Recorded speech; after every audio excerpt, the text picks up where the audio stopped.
Salut, aujourd'hui je cuisine avec des pois chiches. Vous avez peut-être déjà entendu toutes sortes de recettes, c'est comme une grosse vague là, avec l'eau qu'il y a dans les cannes de pois chiches qui s'appelle l'aquafaba, quelque chose comme ça. Très utilisé par les véganes ou encore ceux qui ont des allergies aux œufs.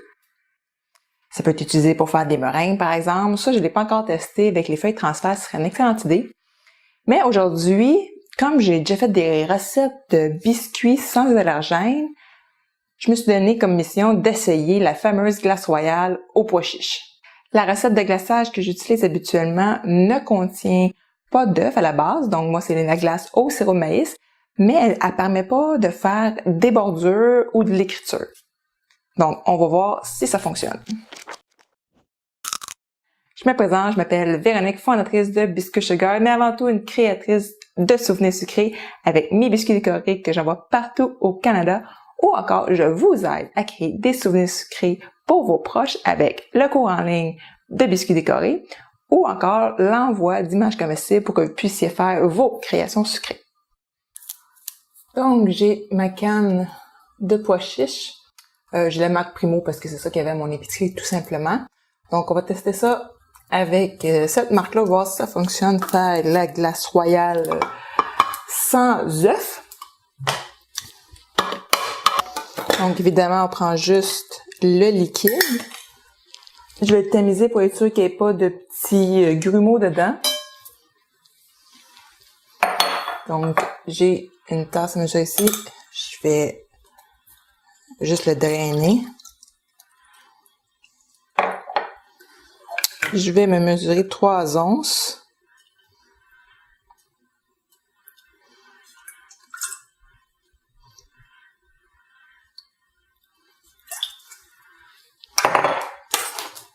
Puis là, je vais le fouetter. Je vais y aller manuellement pour cette étape-ci. Je vais le fouetter jusqu'à temps que ce soit mousseux. Donc là, mon mélange est blanc, il est mousseux.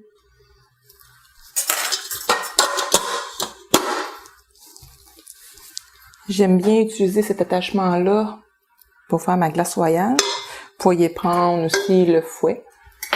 Mais vu qu'il n'y a pas beaucoup de liquide, je vais y aller avec celui-ci. Puis là, on va rajouter 1 livre de sucre à glacer. Je vais ajouter le sucre à glacer graduellement. Je ne veux pas que ça revole partout.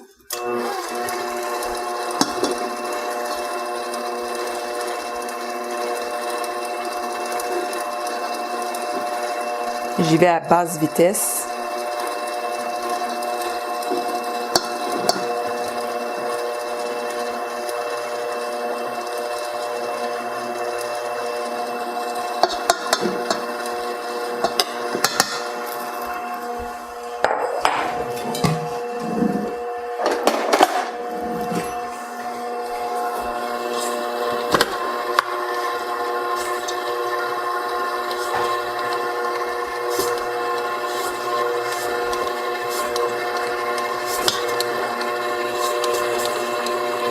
Puis là, quand ça commence à être incorporé, je vais augmenter la vitesse.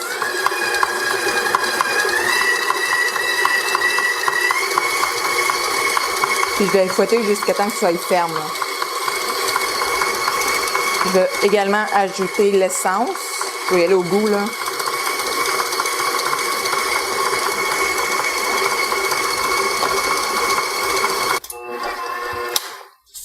Donc, arrêtez là aussi pour venir racler les côtés.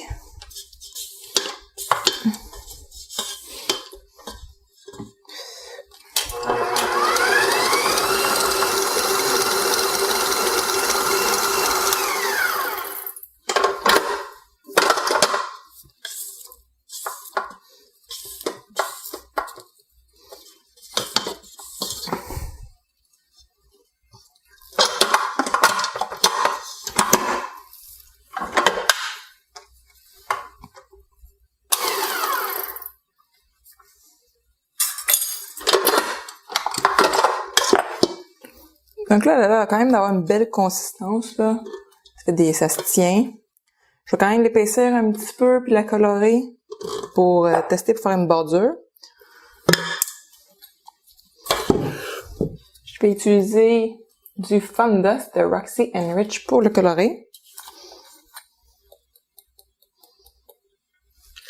J'en ai juste mis un tout petit peu, puis je vais rajouter un peu de sucre à glacer.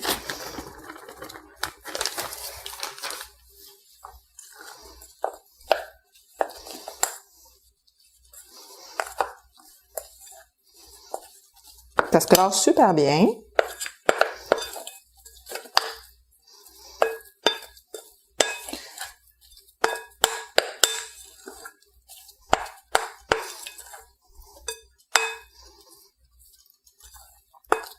J'ai peut-être mis une petite affaire trop de sucre à glacer, donc je pourrais ajouter une goutte d'eau.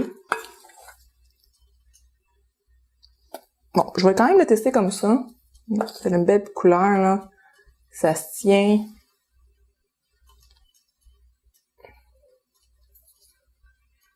On va essayer ça. Donc là, j'ai préparé ma poche avec la douille Wheaton numéro 13, qui est une toute petite étoile. C'est une douille que j'aime beaucoup pour faire de la finition. Là, ici, j'ai mon nut à cookies que je vous ai déjà parlé. Je vais juste le mettre ici. Je vais vous montrer.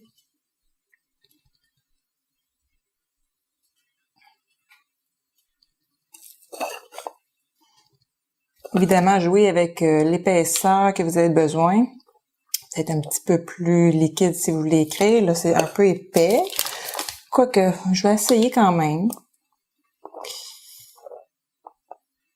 Parce que moi, je voulais vraiment que les petites cannelures restent. Donc, on a ici les petites cannelures. Ils ont tendance à vouloir s'affaisser un petit peu. Mais la glace est quand même assez épaisse. On va voir ce que ça va donner. Je vais essayer avec une petite douille pour essayer d'écrire, voir si c'est trop épais ou pas. Donc là, j'ai mis une douille PME 1.5, qui est une toute petite douille, pour venir écrire dessus.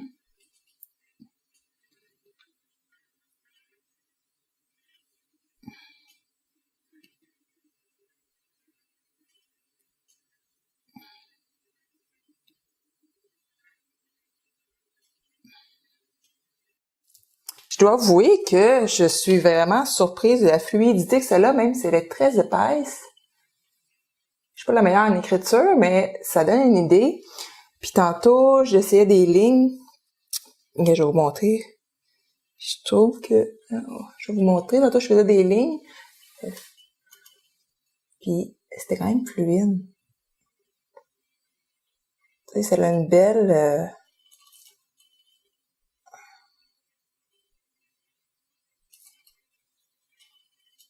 Bon, c'est sûr que c'est pas très joli ce que je suis en train de faire, mais il reste que je trouve que c'est une super alternative pour faire des lignes, des bordures. Je vais voir comment ça sèche. Tout ça là, ça sèche super rapidement. Je suis vraiment impressionnée. Vraiment, je suis super impressionnée. En quelques minutes, c'est quand même sec au toucher, là. C'est pas complètement durci. Mais ça vient vraiment ouvrir une porte incroyable pour ceux qui ont des allergies et qui sont véganes, comme que je disais. Au niveau du goût, bon, il y avait du sel ajouté dans ma canne de pois chiches. Peut-être qu'il y en a qui sont sans sel. Je sais qu'il y a des marques qui font sans sel, mais avec toute la quantité de sucre qu'il y a puis l'essence de citron que j'avais mis, c'est à peine si on tentait le petit goût salé. Donc moi, vu que j'utiliserais juste pour faire des bordures, il n'y aurait pas de problème. Si vous avez à vivre avec des allergies ou des intolérances, écrivez-moi dans les commentaires. Je vais peut-être pouvoir vous aider à créer des souvenirs sucrés pour vos proches. Aimez la vidéo si ça vous aide et n'oubliez pas de partager à vos amis parce que dealer avec des allergies ou des intolérances, c'est vraiment pas évident. Donc quand on trouve des nouveaux trucs, on veut les partager. Sur ce, je vous dis à bientôt.